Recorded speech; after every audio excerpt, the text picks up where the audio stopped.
श्रीगणेशाय नमः।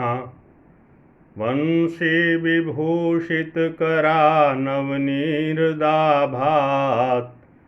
पीताम्बरादरुणबिम्बफलाधरोष्ठात् पूर्णेन्दुसुन्दरमुखादरविन्दनेत्रात् कृष्णात् परं किमपि तत्त्वमहं न जाने।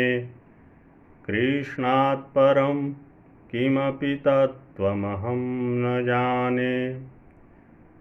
मैं वेंकटेश शर्मा, सहायक प्राध्यापक, गुरुकुल संस्कृत महाविद्यालय बैरगनिया सीतामढ़ी, आज की ऑनलाइन कक्षा में शास्त्रीय प्रतिष्ठा द्वितीय खंड के विद्यार्थियों का हार्दिक स्वागत करता हूं। आज की कक्षा अनिवार्य द्वितीय पत्र की है। इसमें दर्शन शास्त्र के अंतर्गत तर्क संग्रह से हम लोग हेत्वाभास के बारे में पढ़ेंगे। कल भी हम लोगों ने हेत्वाभास के बारे में कुछ जानकारी प्राप्त की थी, शेष आज हम लोग पढ़ेंगे। कल हम लोगों ने 4 हेत्वाभास के बारे में जानकारी हासिल की थी। 5वां हेत्वाभास है असिद्ध हेत्वाभास। यह हेत्वाभास तब उपस्थित होता है जब हेतु साध्य की भांति स्वयं भी असिद्ध होता है। साध्य के समान असिद्ध होने के कारण इसे साध्यसम भी कहा जाता है। यह 3 प्रकार का होता है। पहला आश्रयासिद्ध, दूसरा स्वरूपासिद्ध तथा तीसरा अन्यथा सिद्ध।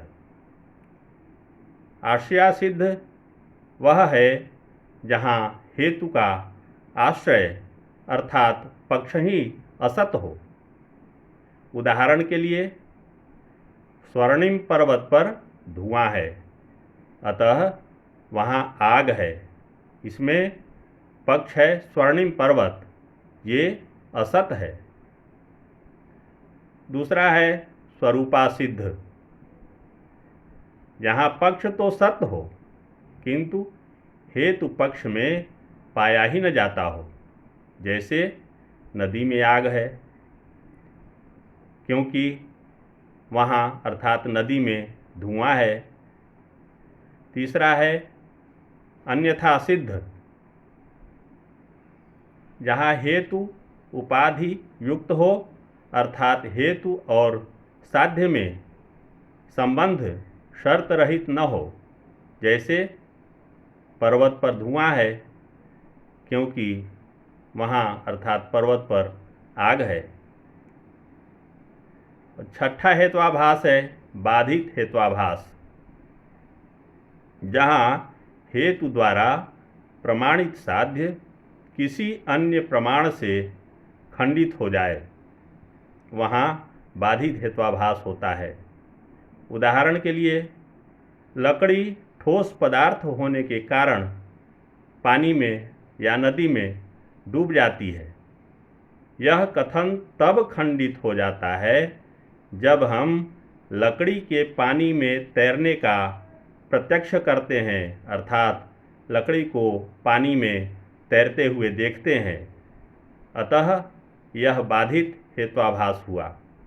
इस प्रकार से हेत्वाभास के 5 भेद: सव्यभिचार विरुद्ध, सव्यभिचार हेत्वाभास, विरुद्ध हेत्वाभास, सत्प्रतिपक्ष हेत्वाभास, असिद्ध हेत्वाभास और बाधित हेत्वाभास।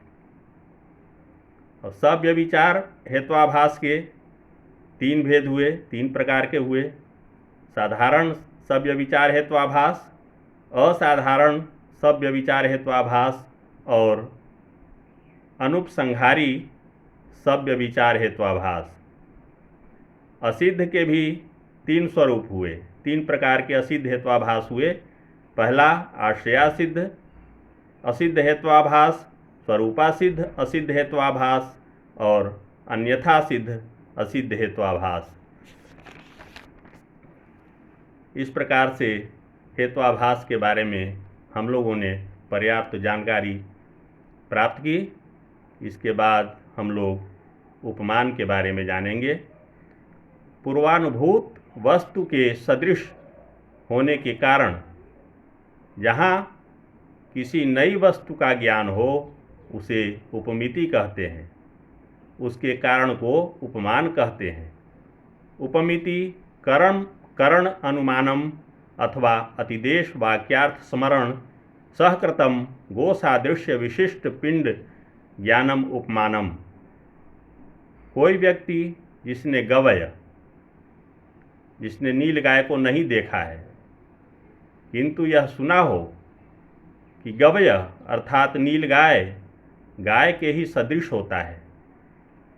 जब वन में जाकर गो सदृश पशु को देखता है और उसे यह ज्ञान होता है कि यह गो सदृश पशु गव्य है अर्थात गव्य पद का वाच्य है, तब उसे यह ज्ञान उपमान प्रमाण द्वारा होता है।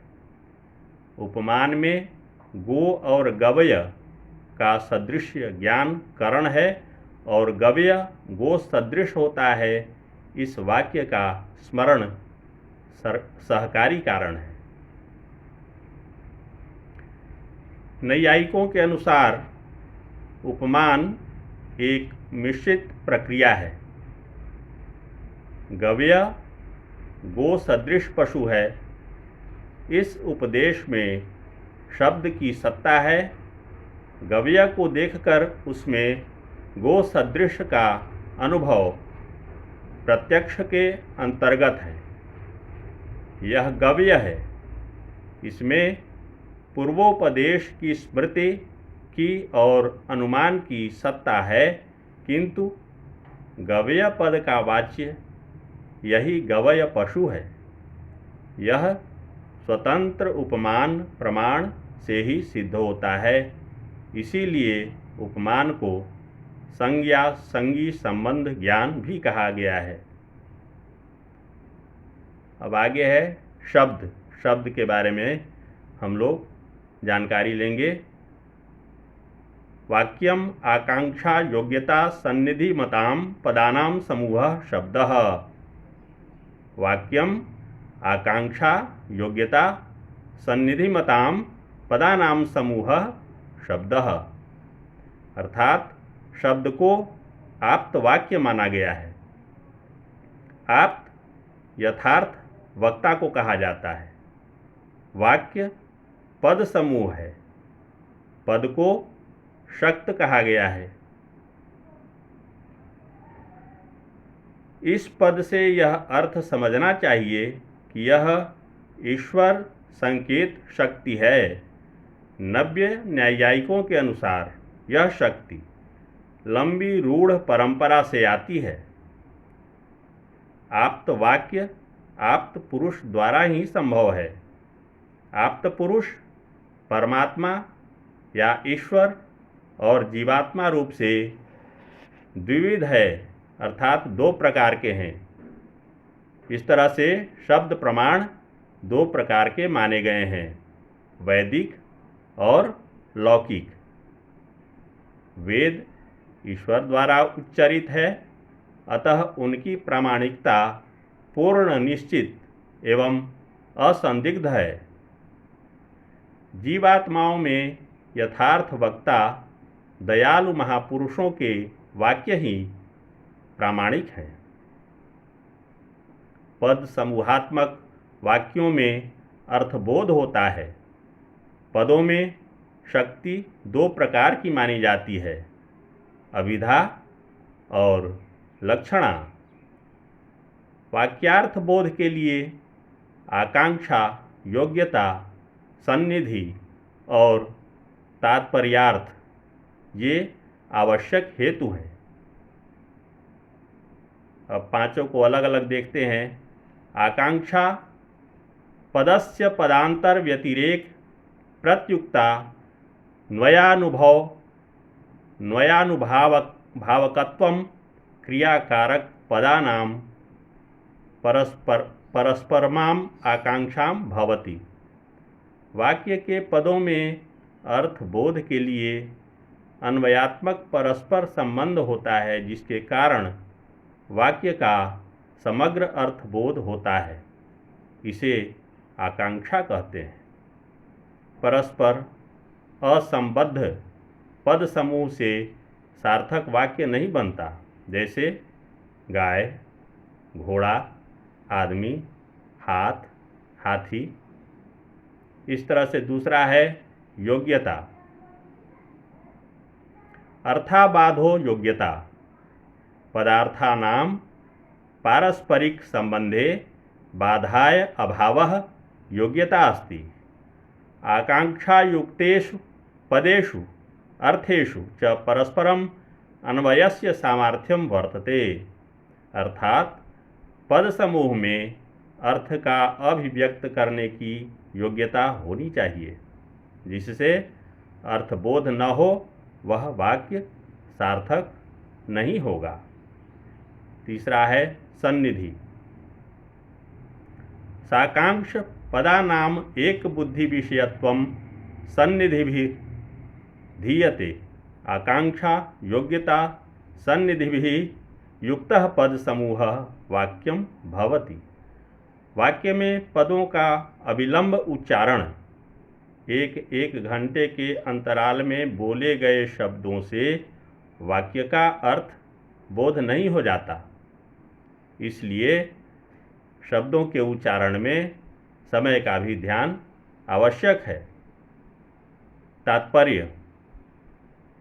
इसका अर्थ है वक्ता की इच्छा या अभिप्राय। जैसे सैंधव शब्द का अर्थ है सिंधु प्रदेश का घोड़ा और नमक।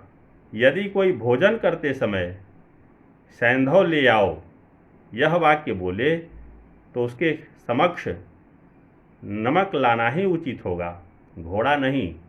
इस तरह से हम लोगों ने आज शब्द के बारे में जानकारी प्राप्त कर ली। शेष अगली कक्षा